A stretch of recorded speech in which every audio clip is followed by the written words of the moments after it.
Hello, I'm Dr. Lewis with the Office of Dr. T.F. Lewis, Integrative Gynecology. Just coming to you today with another video.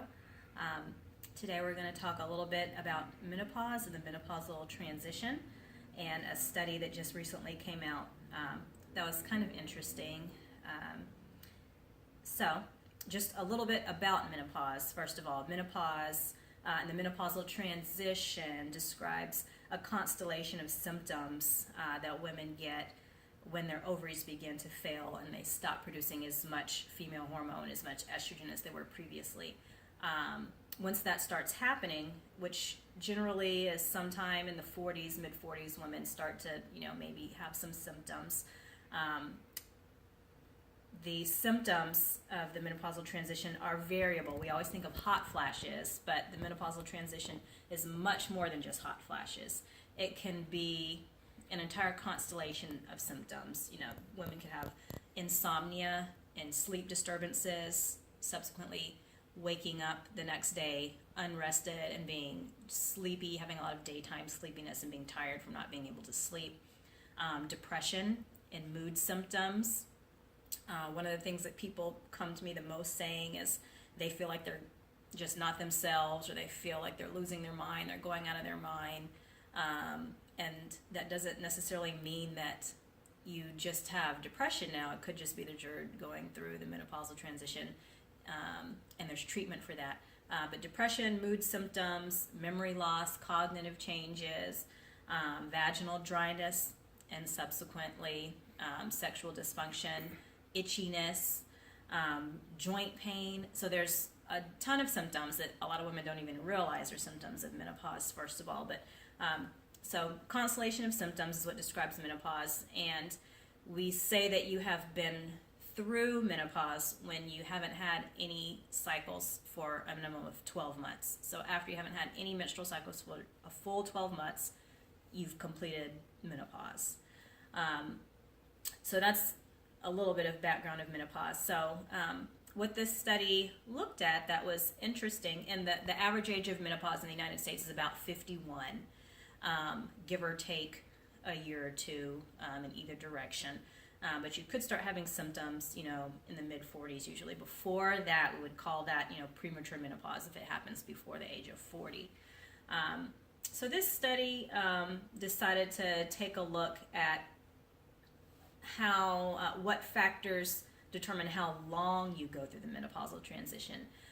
A lot of times women will come in for menopausal treatment, or they'll say, I think I can, try to make it through. How long am I going to go through this for?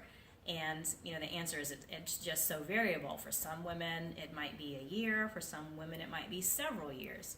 So this study was interesting because they were trying to figure out, the duration of menopause and what might be associated with it.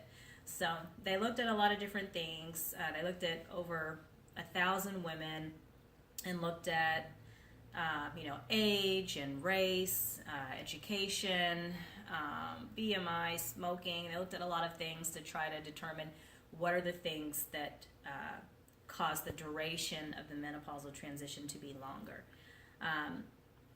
And what they saw is that the average duration of the menopausal transition was about 4 years, but it could be up to 8 years.